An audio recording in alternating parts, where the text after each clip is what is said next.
Hello star players. Today in this video I'm going to be talking about Bibi. Now I literally just got her to 500 trophies and I am going to tell you right now it is not easy whatsoever. I tilted a lot. I was finding myself getting to 480 trophies and then tilting, then go to 480 and tilting. I don't know what it is about 480 trophies, but I honestly don't know. But it always occurred that way. It wasn't 470 or 460 when it would occur, or 490. Because once I got to 490, it was basically GG from then on. But yeah, 480, it just did not go well. So, a couple tips for Bibi. In previous games, which I won't show you just because, one, I played poorly and those games were very frustrating to just, play, let alone look at. So, when it came to this map, I kept going to the left side, just like where I am, right where I was. I would always go to the left side of that wall.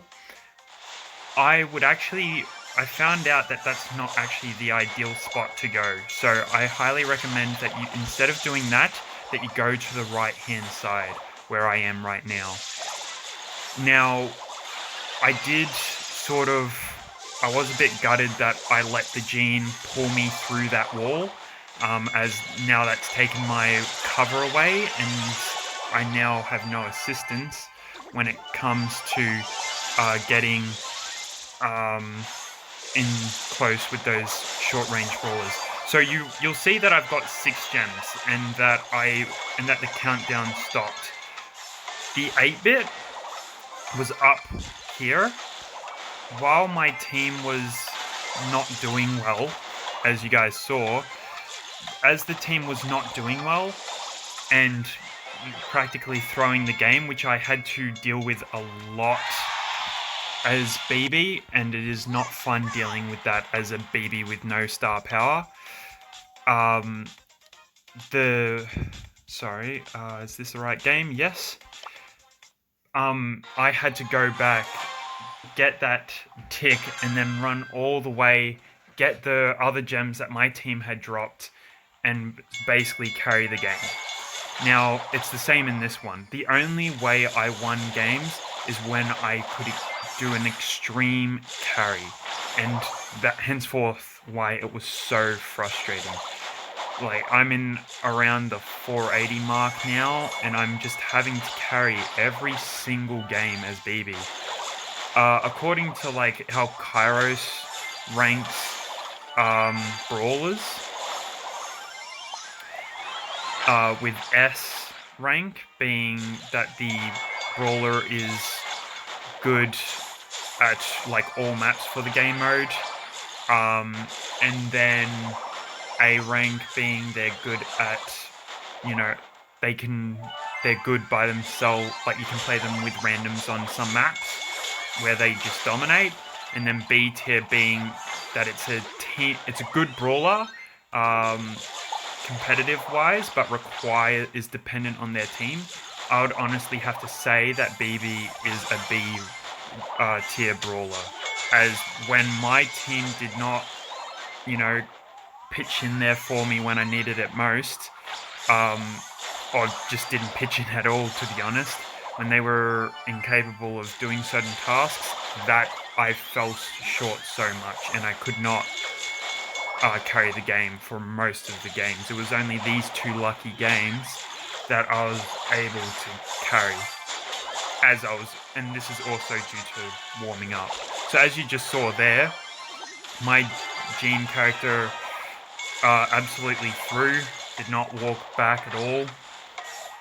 So that alone was pretty frustrating, and I've got what that Gene just did then, that's literally what I've been having for so long in my games on this map. All my teammates would just run right into the minecart even though it was so obvious they couldn't make it. So after those two games, I then just went solo showdown. Now, as you know, my solo showdown gameplay isn't all that exciting, but I just thought after those two hard carries, I deserved to just get up to 500 trophies the easiest way possible. And then, like, I still had to put in a little bit of work to get number one. So in the end, I honestly feel that the 500 trophies on my BB is very deserved. So yeah, as far I'll get done with the rambling, but just take note that carrying teams is something that BB is not good at. So if you've got a friend who you know is a good player at the game, I highly suggest playing with them. As far as BB's bubble. As far as her bubble, getting it to bounce back, twice or possibly 3 times is very important. Just having it bounce, as you can see, this is a very, very exciting gameplay right here. But yeah, as I was saying, when her bubble does not offer that much value if you're only able to hit your opponent once. Unless they're at below 1,000 health or at 1,000 health, and they've got like 5 gems or something like that. That is not something you want to do. Also, one thing to keep in mind is to keep her hits charged up if you can, if you're not under any pressure. As when you saw me running in for the power cubes, I had all my hits charged up, and I knew that even if that Rosa went in for the power cubes, I could use my 3rd hit, as you see there. Even though my bubble only hit him 1 time, that's all I needed. So it's in situations like that that you want it to only do 1 hit. But yeah, so that Rosa, I knew that I could hit the Rosa away, and a bit of a toxic spin by me. That's let's forget about that. You didn't see that, but yeah. So I knew that I could have hit that Rosa away. So you want to really take advantage of her mechanics that make her unique to everyone else. Now, I was contemplating to either go for these 2 boxes down here or the 2 boxes that you guys may have seen upwards from Mortis. I was at this point, I was regretting that I didn't do that because I thought Mortis or someone else might have gotten them. But now, I am very glad that I did what I did, because as you see here, in the end, as I made sure that the bee wouldn't get at me as soon as I took down the boxes, I was able to get all 4 powers. Now, I see a lot of people kill other brawlers in this map, and they kill a brawler that, so if they were BB, they would have tried to kill that Rico. Don't do that. That is the way to not win. You want to keep the person that is on the robot alone. Just a general tip, not just a BB tip, just a general one.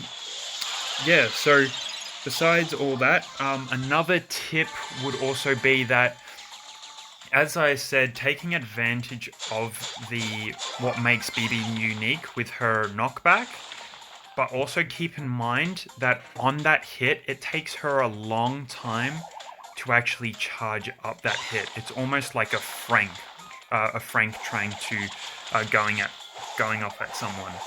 It takes him quite a while to then land that hit.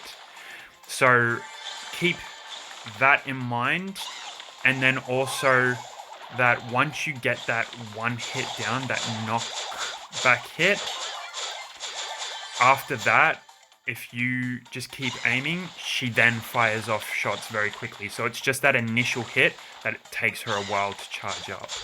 And honestly, there was a lot of previous games where I forgot about the fact that her first hit took so long to charge up, and it cost me quite greatly when it came to winning the games. So honestly, this is a very, very short video. That there's I don't know personally that much as to the Bibi mechanics. Once again, I believe she's a B ranked brawler, and as you can see, I'm power level 8, so I don't have her star powers yet, but I'm sure with her star powers and her gadget that and with that speed increase that she would be a A tier brawler. But obviously before all that, Bibi, quite honestly, was an F rank. So I very much enjoy the balance update, but once again, it does not mean that playing with randoms is easy with Bibi. It's very challenging. So, with all that said, I hope you guys all enjoyed this video. If you've got any more tips on Bibi, feel free to leave it down in the comments section below. Don't forget to like and subscribe, all that YouTube mumbo jumbo. And I will see you guys in the next video. Have fun brawling. Bye.